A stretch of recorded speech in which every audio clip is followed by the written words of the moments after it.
Cantidad máxima de oxígeno que se puede combinar con la hemoglobina de la sangre.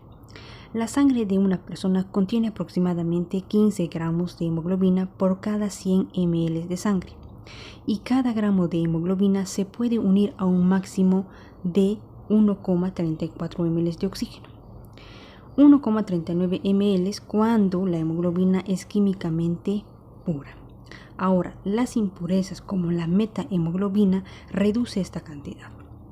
Por lo tanto, 15 por 1,34 es igual a 20, lo que significa que en promedio, ¿sí?, los 15 gramos de hemoglobina de 100 ml de sangre se pueden combinar con un total de aproximadamente 20 ml de oxígeno si la hemoglobina está saturada al 100%. Esto habitualmente se expresa con 20 volúmenes por ciento.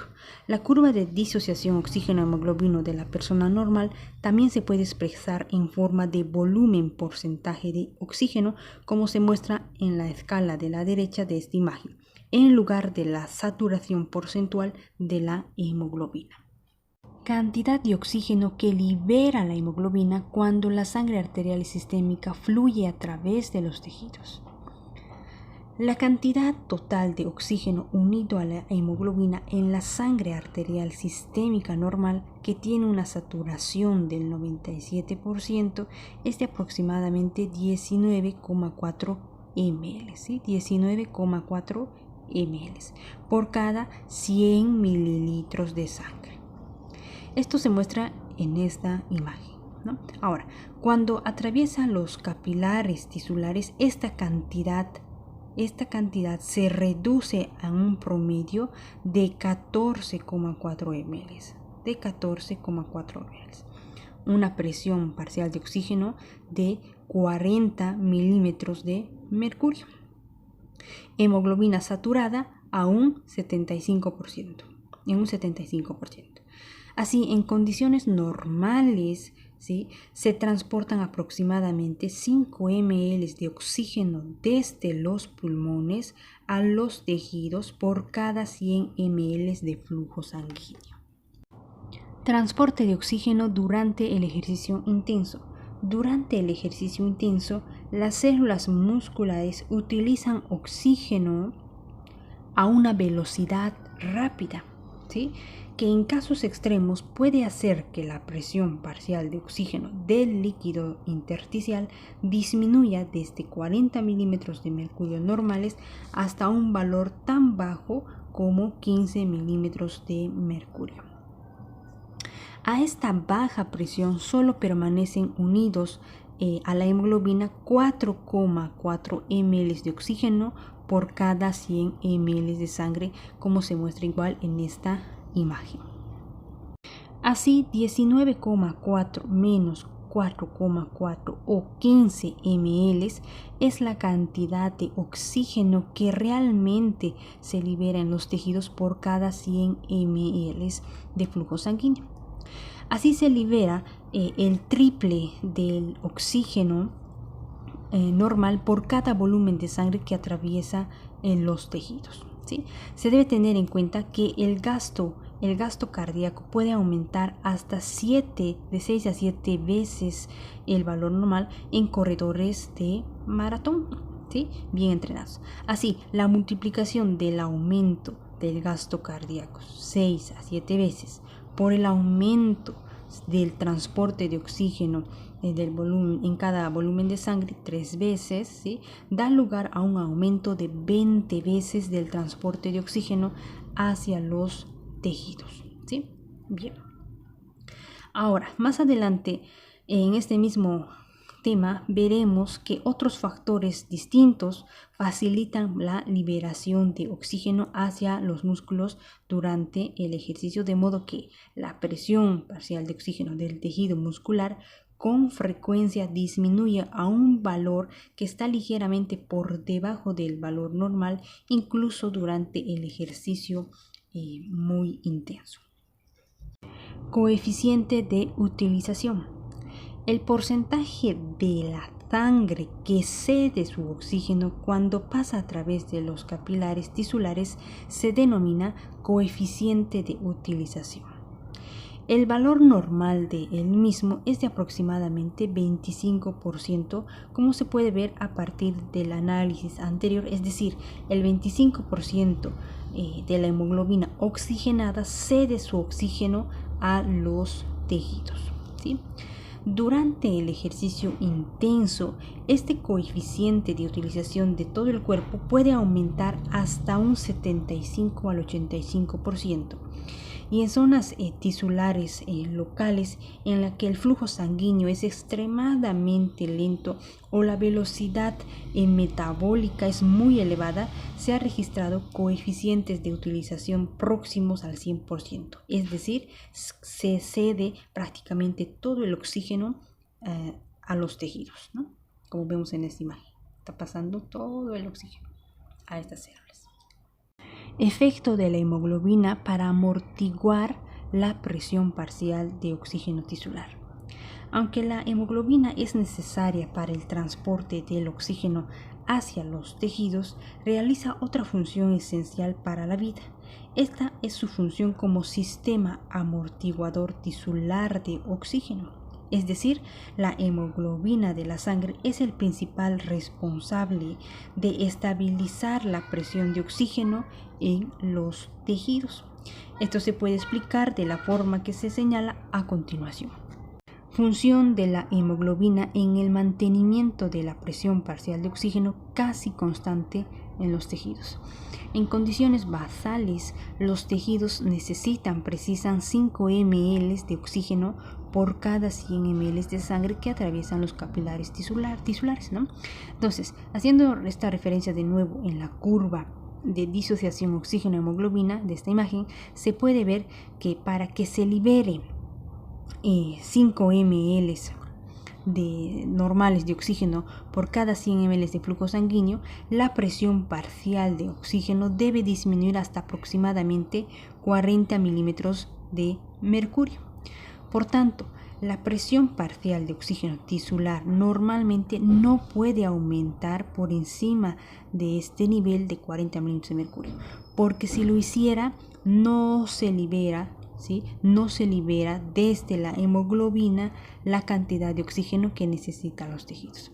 De esta forma, la hemoglobina normalmente establece un límite superior de la presión de oxígeno en los tejidos de aproximadamente 40 milímetros de mercurio, ¿no?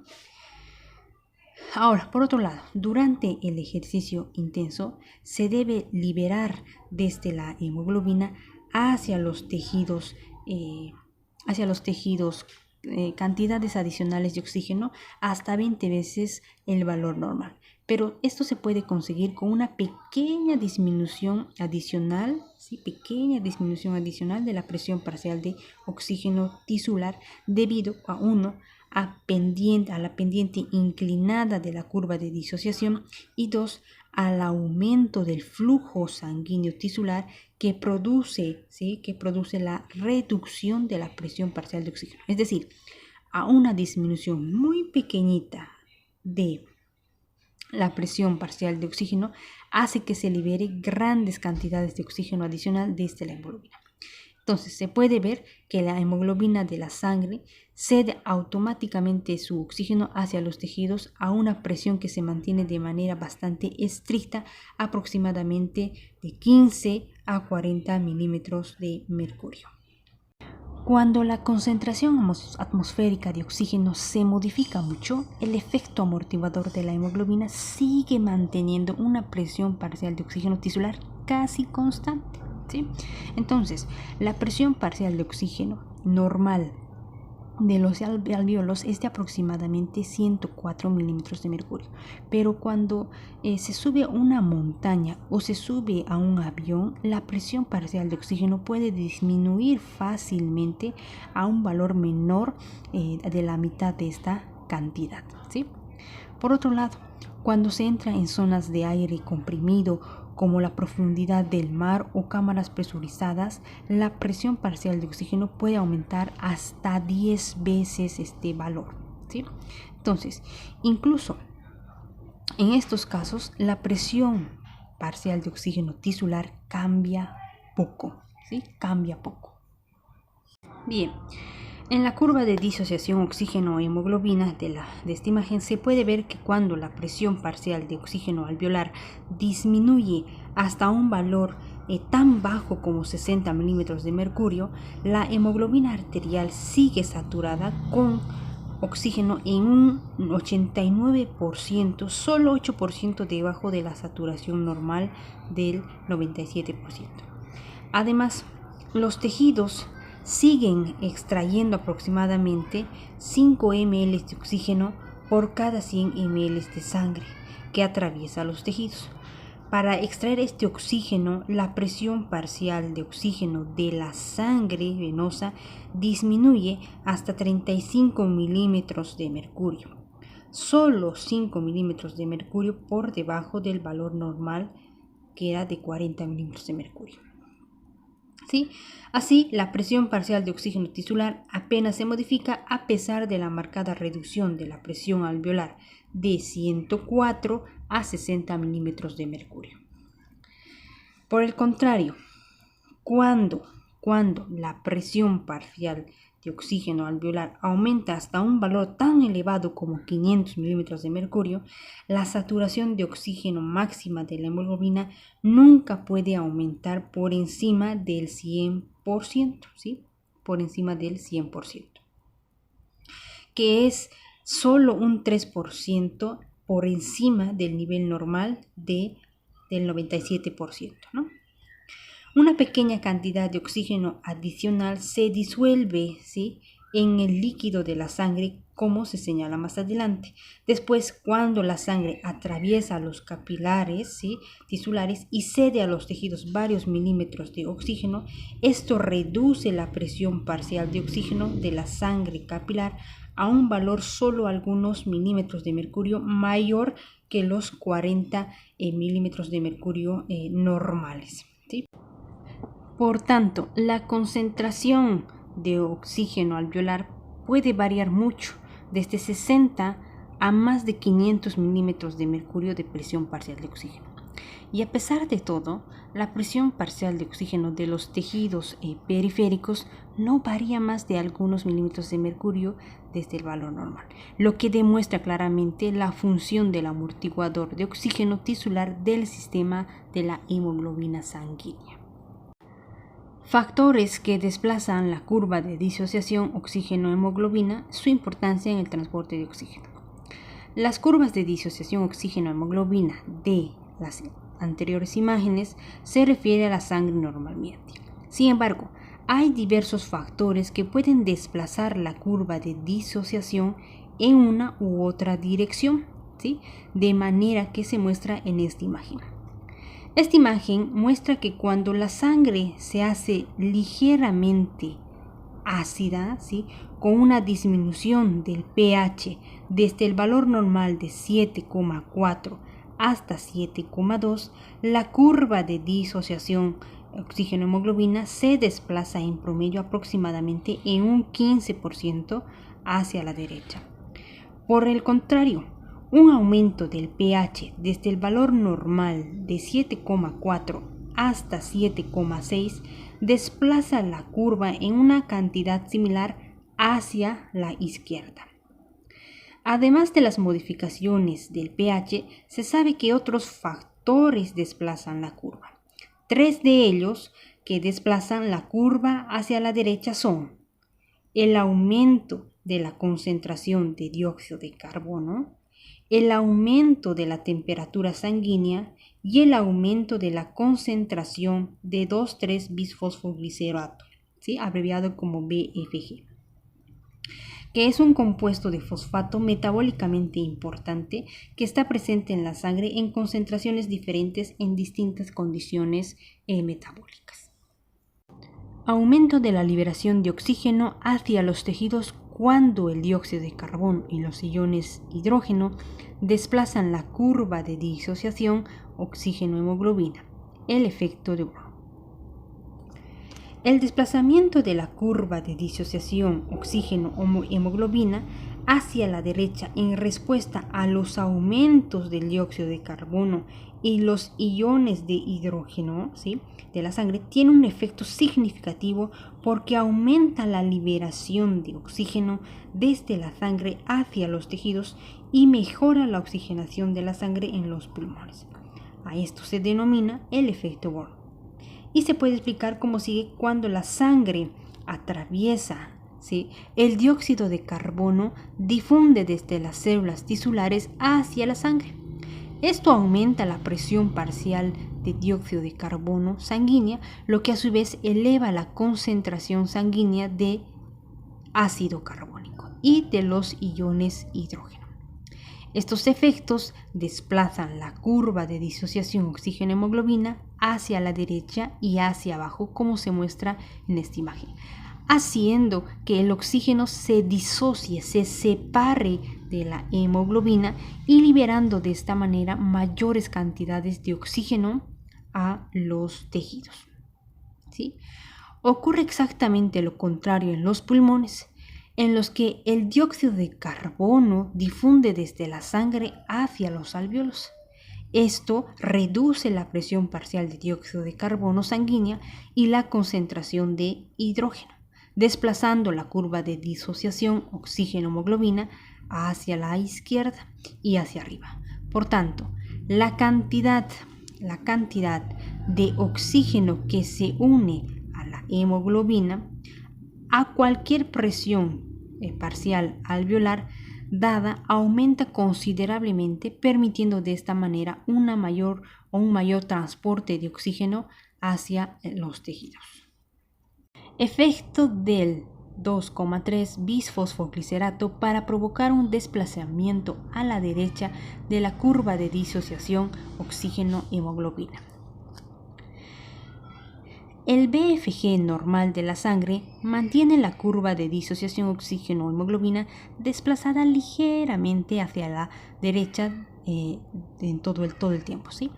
En situaciones de hipoxia que dura más de varias horas, aumenta mucho la cantidad del BFG en la sangre, desplazando de esta manera la curva de disociación oxígeno-hemoglobina incluso más hacia la derecha.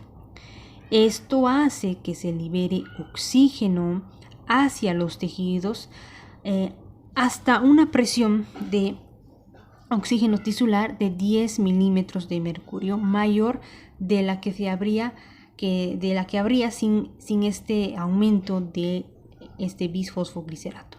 Por tanto, en algunas situaciones el mecanismo del bisfosfoglicerato puede ser importante para la adaptación a la hipoxia, especialmente la hipoxia producida por un bajo flujo sanguíneo tisular. Desplazamiento hacia la derecha de la curva de disociación oxígeno-hemoglobina durante el ejercicio, ¿sí?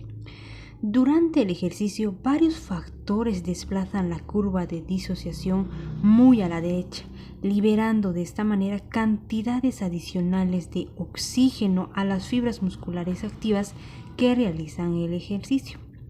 Los músculos activos, a su vez, liberan grandes cantidades de dióxido de carbono.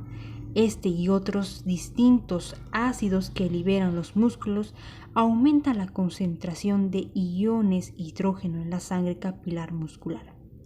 Además, la temperatura del músculo con frecuencia aumenta de 2 a 3 grados centígrados, lo que puede aumentar aún más la liberación de oxígeno hacia las fibras musculares. Todos estos factores actúan de manera conjunta para desplazar la curva de disociación oxígeno-hemoglobina de la sangre capilar muscular muy hacia la derecha, ¿sí? Este desplazamiento de la curva hacia la derecha hace que se libere oxígeno desde la hemoglobina de la sangre hacia el músculo a niveles de presión parcial de oxígeno tan elevadas como 40 milímetros de mercurio, incluso cuando ya se ha extraído un 70% del oxígeno desde la hemoglobina. Después, en los pulmones, ¿sí?, el desplazamiento se produce en dirección opuesta, permitiendo la captación de cantidades adicionales de oxígeno desde los alvéolos. metabólico de oxígeno por las células. Efecto de la presión parcial de oxígeno intracelular sobre la velocidad de utilización de oxígeno. Solo es necesario una baja presión de oxígeno en las células para que se produzcan las reacciones químicas intracelulares normales. La razón de esto es que los sistemas enzimáticos respiratorios de la célula que se analizan en el capítulo 68 están organizados de tal forma que cuando la presión parcial de oxígeno celular es mayor a 1 milímetro de mercurio, la disponibilidad de oxígeno deja de ser un factor limitante de las velocidades de las reacciones químicas. Por el contrario, el principal factor limitante es la concentración de difosfato de adenosina, el famoso ADP. ¿Sí? Este ADP que está en las células, ¿no? Este efecto se demuestra en esta imagen, ¿no? Que muestra la relación de la presión parcial de oxígeno intracelular y la velocidad de utilización del oxígeno en diferentes concentraciones del ADP. ¿Sí? Obsérvese que siempre que la presión parcial de oxígeno intracelular esté por encima de 1 milímetro de mercurio, la velocidad de utilización de oxígeno se hace constante en cualquier concentración dada de ADP en la célula, ¿sí?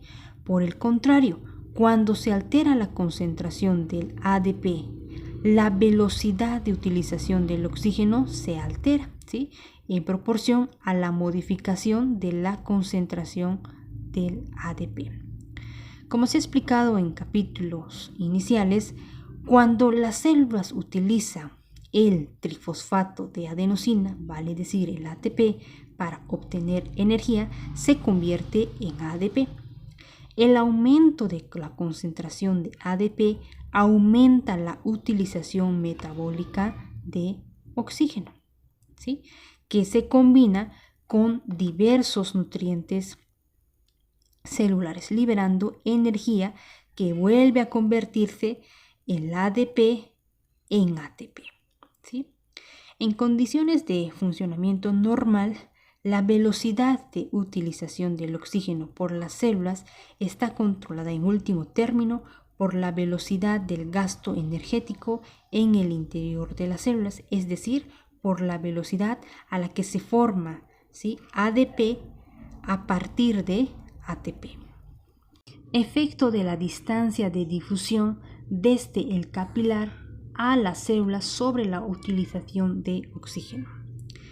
Las células de los tejidos raras veces están a más de 50 micrómetros de un capilar y el oxígeno normalmente puede difundir con suficiente facilidad desde el capilar a la célula para proporcionar la cantidad necesaria de oxígeno para el metabolismo. Sin embargo, de manera ocasional, ¿sí? Las células están alejadas de los capilares y la velocidad de difusión del oxígeno hasta estas células se puede hacer tan baja que la presión parcial de oxígeno intracelular disminuya por debajo del nivel crítico necesario para mantener el metabolismo intracelular máximo. Así se dice que en estas condiciones la utilización de oxígeno por las células está limitada por la difusión y no está determinada por la cantidad de ADP que se forma en las células. Pero esto casi nunca ocurre, excepto en situaciones patológicas. Efecto del flujo sanguíneo sobre la utilización metabólica de oxígeno. La cantidad total de oxígeno disponible cada minuto para su utilización en cualquier tejido está determinado por 1. La cantidad de oxígeno que se puede transportar al tejido por cada 100 ml de sangre. 2. La velocidad del flujo sanguíneo. Si la velocidad del flujo sanguíneo disminuye hasta 0, la cantidad de oxígeno disponible también disminuye hasta 0. Así, hay condiciones en las que la velocidad del flujo sanguíneo a través de un tejido puede ser tan baja que la presión parcial de oxígeno tisular disminuye por debajo del valor crítico de 1 milímetro de mercurio necesario para el metabolismo intracelular. En estas condiciones, la velocidad de la utilización tisular de oxígeno está limitada por el flujo sanguíneo. Los estados de oxigenación limitados por la difusión y los estados limitados por el flujo sanguíneo no pueden durar mucho porque las células reciben menos oxígeno del necesario para mantener su vida. Transporte de oxígeno en estado disuelto. A la presión parcial de oxígeno arterial normal de 95 milímetros de mercurio, hay disueltos aproximadamente 0,29 ml de oxígeno en cada 100 ml de agua de la sangre. Y cuando la presión parcial de oxígeno de la sangre disminuye al valor normal de 40 milímetros de mercurio, normales, en los capilares tisulares solo permanecen disueltos 0,12 ml de oxígeno. En otras palabras, normalmente se transportan 0,17 ml de oxígeno en estado disuelto a los tejidos por cada 100 ml de flujo sanguíneo arterial. ¿Sí? Esto es mucho menor que los casi 5 ml de oxígeno que transporta la hemoglobina desde los eritrocitos. Por tanto, la cantidad de oxígeno que se transporta hacia los tejidos en estado disuelto normalmente es pequeña, solo aproximadamente el 3% del total en comparación con el 97% que transporta la hemoglobina. Durante el ejercicio intenso, cuando la liberación por hemoglobina de oxígeno a los tejidos aumenta otras 3 veces, la cantidad relativa de oxígeno que se transporta en estado disuelto disminuye hasta un valor tan bajo como 1,5%. Pero si una persona respira oxígeno a concentraciones muy elevadas de presión parcial de oxígeno alveolar, la cantidad que se transporta en estado disuelto puede ser mucho mayor, a veces tanto que se produce un exceso grave de oxígeno en los tejidos y se produce intoxicación por oxígeno. Esto con frecuencia produce convulsiones e incluso la muerte, como se ve en otros capítulos, en relación con la respiración a presiones de oxígeno elevadas en los buceadores de las profundidades marinas.